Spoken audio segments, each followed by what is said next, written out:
নারায়ণ গঙ্গোপাধ্যায় তার দ্বার খোলো খোলো দ্বার রাত্রির প্রহরী নামক প্রবন্ধে বলেছেন, বস্তুত রবীন্দ্রনাথের পরে প্রেমেন্দ্র মিত্রই বাংলাদেশের দ্বিতীয় শিল্পী যিনি ছোট গল্পে এবং কবিতায় সমুন্নত শীর্ষবিহার করেছেন।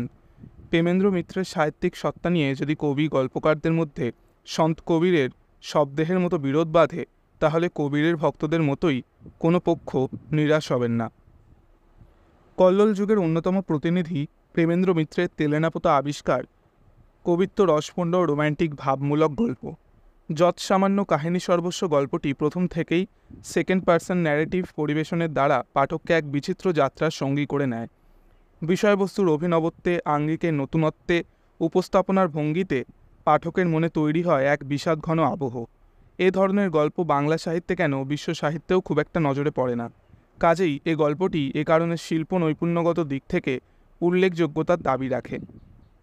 তেলেনাপোতা এমন গ্রামভাবনার মধ্যেই আছে লেখকের রোম্যান্টিক স্বপ্নবিলাসী মনের বিস্ময়কর প্রকাশ। এ যেন রবীন্দ্রনাথের স্বপ্ন কবিতার সেই দূরে বহুদূরে স্বপ্নলোকে উজ্জয়িনীপুর।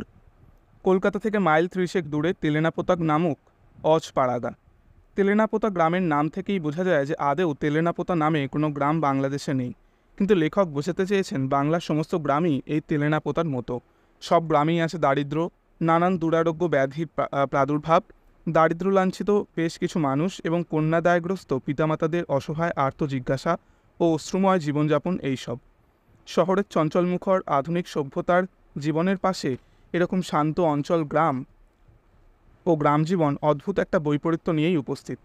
এই ভাবনা আমাদের কিটস, শেলি প্রমুখ রোম্যান্টিক কবিদের মনে করিয়ে দেয়।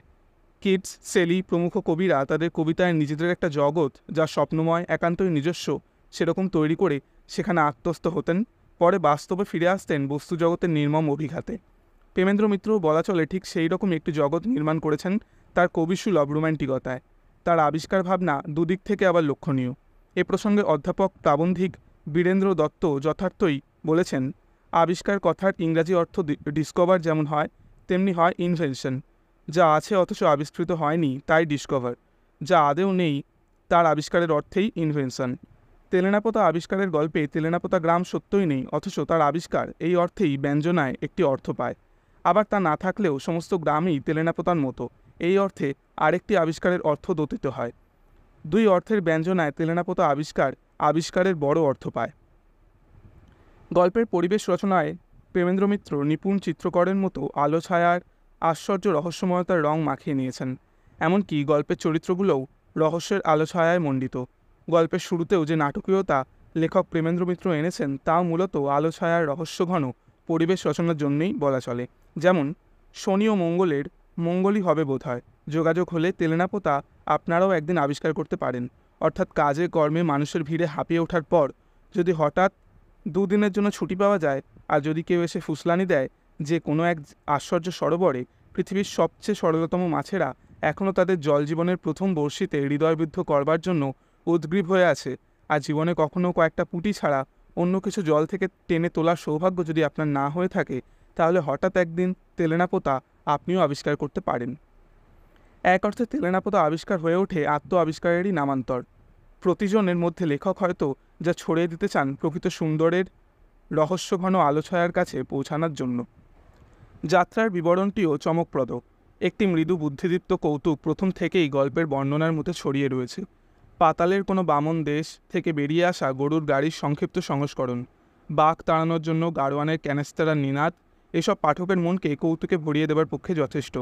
আর পাঠককে তেমনই আবিষ্ট করে রাখে এই গল্পের ভাষার সৌন্দর্য। চিত্রকরের আবছা তুলিতে যেন প্রেমেন্দ্র মিত্র ইতিহাসের কোনো লুপ্ত নগরীর ছবি এঁকে যান। এইভাবে আকাশে তখন কৃষ্ণপক্ষের বিলম্বিত ক্ষয়িত চাঁদ বোধহয় উঠে এসেছে। স্তিমিত আলোয় আবছা বিশাল মৌন সব প্রহরী যেন গাড়ির দুপাশ দিয়ে ধীরে ধীরে সরে যাবে। প্রাচীন অট্টালিকার যেসব ধ্বংসাবশেষ, কোথাও একটা থাম, কোথাও একটা দেউড়ির খিলান, কোথাও কোনো মন্দিরের ভগ্নাংশ, মহাকালের কাছে সাক্ষ্য দেবার ব্যর্থ আশায় দাঁড়িয়ে আছে। অতীত এখানে স্তব্ধ হয়ে আছে। লেখকের মনে হবে জীবন্ত পৃথিবী ছাড়িয়ে তিনি অতীতের কোনো ধূসর কুয়াশাময় জগতে এসে পড়েছেন। রাত এখানে যেন ফুরায় না, স্তব্ধতার মধ্যে সব কিছু ডুবে আছে। জাদুঘরের নানা প্রাণীদেহ আরোপের মধ্যে যেমন থাকে। আশ্চর্য রোম্যান্টিক এই ছবি, ইতিহাস, স্বপ্ন, অতীত, মায়াময় কল্পনার রঙে মাখামাখি। মনে পড়ে যায় জীবনানন্দের কবিতার জগৎ। মনে হয় কোনো বিলুপ্ত নগরীর কথা। সেই নগরীর এক ধূসর প্রাসাদের রূপ জাগে হৃদয়ে। ফাল্গুনের অন্ধকার নিয়ে আসে সেই সমুদ্রের পাড়ের কাহিনী, অপরূপ খিলান ও গম্বুজের বেদনাময় রেখা। এটি বনলতা সেন কাব্যগ্রন্থের নগ্ন নির্জন হাত কবিতার অংশ। আজ নেই, অথচ যে বৈভবময় সম্পূর্ণ নগরী একদিন ছিল সম্পূর্ণ মানুষজন, তারই ক্ষণিক আভাস নিয়ে আসে এই সব অপরূপ স্থাপত্যের ধ্বংসাবশেষ। এক লুপ্ত সৌন্দর্য জগৎ আমাদের মনে আয়ুহীন স্তব্ধতা ও বিস্ময় জাগায়। নানা দিক থেকেই তেলেনাপোতা আবিষ্কার গল্পটির সঙ্গে নগ্ন নির্জন হাত কবিতাটির সাদৃশ্য রয়েছে। এই গল্পেও আছে বোঝা না বোঝায় মেশা আলো আধারিতে ঘেরা রহস্যময় এক নারী, যার জীবনের ব্যর্থ অনন্ত প্রতীক্ষা আর তার নিষ্ফলতা আমাদের মনকে বেদনাময় করে তোলে। আবারও মনে করিয়ে দেয় বাস্তব জীবন অতি রূঢ় ও নির্মম। মেয়েটির নাম যামিনী। যামিনীর জীবনও স্বপ্ন ও প্রতিশ্রুতিভঙ্গের এক করুণ কাহিনী। নিরঞ্জন নামে এক যুবক সেই গ্রামে বেড়াতে এসে যামিনীকে বিবাহের প্রতিশ্রুতি দিয়ে গিয়েছিল। সেই প্রতিশ্রুতি ভুলে গিয়ে সে এখন অন্যত্র বিয়ে করে সুখেই ঘর সংসার করছে। কিন্তু যামিনীর মা সে কথা জানেন না। সেই অন্ধ বৃদ্ধা যামিনীকে বুকে আঁকড়ে নিরঞ্জনের বিদেশ থেকে ফেরার আশায় দিন গুনছেন। নিরঞ্জনের সংবাদ যামিনী অবশ্য জানে, কিন্তু মৃত্যুপথযাত্রিণী বৃদ্ধা মাকে সে কথা জানাবার সাহস তার হয় না। লেখক ছদ্ম পরিচয় দিয়ে যামিনীর মাকে আশ্বস্ত করেছেন। এই কাহিনীর মধ্যে খুব একটা অভিনবত্ব নেই, কিন্তু রোম্যান্টিক মুহূর্ত নির্মাণে, কাব্য ব্যঞ্জনায় কবি প্রেমেন্দ্র মিত্র সত্যিই জয়ী হয়েছেন। যামিনীর চরিত্রও যেন স্বপ্ন দিয়ে গড়া। নগ্ন নির্জন হাত কবিতায় জীবনানন্দ যেমন বলেছিলেন, যে আমাকে চিরদিন ভালোবেসেছে অথচ যার মুখ আমি কোনোদিন দেখিনি, সেই নারীর মতো ফাল্গুন আকাশে অন্ধকার নিবিড় হয়ে উঠেছে। যামিনী যেন এই জগতের কেউ নয়, অতীতের রহস্যমাখা রোম্যান্টিক স্বপ্নলোক থেকে সে উঠে এসেছে। কণ্ঠস্বর তার মধুর ও গম্ভীর। দরিদ্র এবং ভাগ্যবিড়ম্বিত হলেও এক অটল ব্যক্তিত্ব ও আত্মমর্যাদাবোধ তাকে সর্বদা ঘিরে রাখে। প্রথম রাত্রে কৃষ্ণপক্ষের চাঁদের ক্ষীণ আলোয় সেই ধ্বংসপুরী লেখকের মনে হয়েছিল অপরূপ মোহময়। মনে হয়েছিল খানিকক্ষণ চেয়ে থাকলে এই মৃত্যু সুষুপ্তিময় মায়াপুরীর কোনো গোপন প্রকোষ্ঠে বন্দিনী রাজকুমারী সোনার কাঠি রূপার কাঠি পাশে নিয়ে যুগান্তরে গাঢ় তন্দ্রায় অচেতন, তা যেন আপনি টের পাবেন।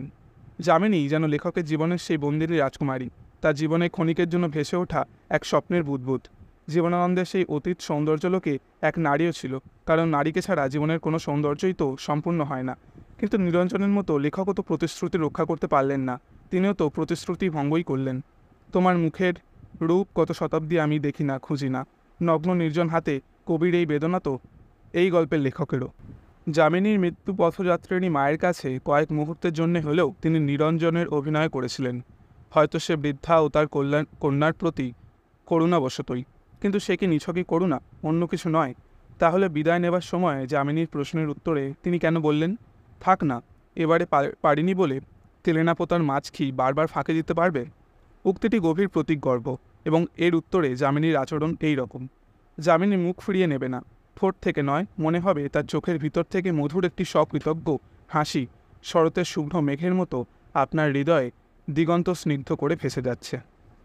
এক মধুর লাবণ্যময় পূর্বরাগের আভাসই এখানে পাওয়া যায়। কিন্তু শত ইচ্ছা সত্ত্বেও লেখক আর তেলেনাপোতায় ফিরতে পারবেন না, আর ফেরা যায় না।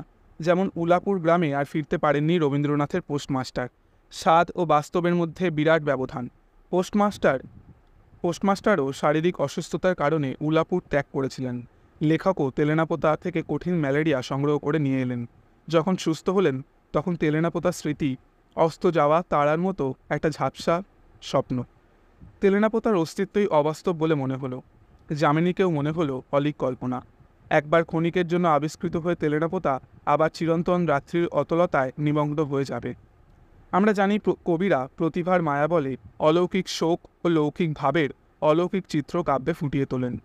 তখনই কাব্য পাঠকের মনে রসের উদয় হয়, যার মানে করুণ রস। শোক হলো দুঃখদায়ক, কিন্তু কবির কাব্যপাঠে পাঠক মনে যে করুণ রসের সঞ্চার হয়, তা চোখে জল আনলেও মনকে আনন্দে পূর্ণ করে। তেলেনাপোতা আবিষ্কার গল্পের শোক ভাব হয়েছে স্বভাবই পাঠক মনে করুণ রস সঞ্চারী। গল্পের কথক নায়কের আবার গ্রামে ফিরে না যাওয়া, যামিনীর সেই নিরঞ্জনের এবং পরে কথক তথা নায়কের গ্রামে ফিরে না আসার সকরুণ প্রতীক্ষা, রবীন্দ্রনাথের মুক্তধারা নাটকের পুত্রহারা অম্বার করুণ কণ্ঠের মতো যামিনীর মায়ের অক্লান্ত অসহায় ক্রন্দন গল্পের করুণ রসকে ঘনীভূত করে তুলেছে। সুতরাং তেলেনাপোতা আবিষ্কার গল্পটি সার্থক গল্পের অবয়বে কবি অন্তরের একটি নিখুঁত রোম্যান্টিক কবিতা, তা বোধ করি আর বলার অপেক্ষা রাখে না।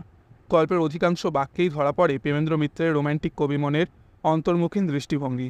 গল্পের নায়কের রূপকল্পে প্রকাশ ঘটে প্রেমেন্দ্রর পরিপূর্ণ কবি ব্যক্তিত্বের, এবং গল্পের নায়িকা যামিনী হয়ে ওঠে তার স্বপ্ন সহচরী মানসী। গল্পের সারা শরীরে এই যে কবিতার ভাষা, রহস্যময়তা বা অস্পষ্টতা, তা এক আশ্চর্য গঠনশৈলীর নিদর্শন। তাই গঠন নৈপুণ্যে এবং কাব্য ব্যঞ্জনায় তেলেনাপোতা আবিষ্কার যে অনবদ্য সৃষ্টি, সে বিষয়ে কোনো সংশয় নেই।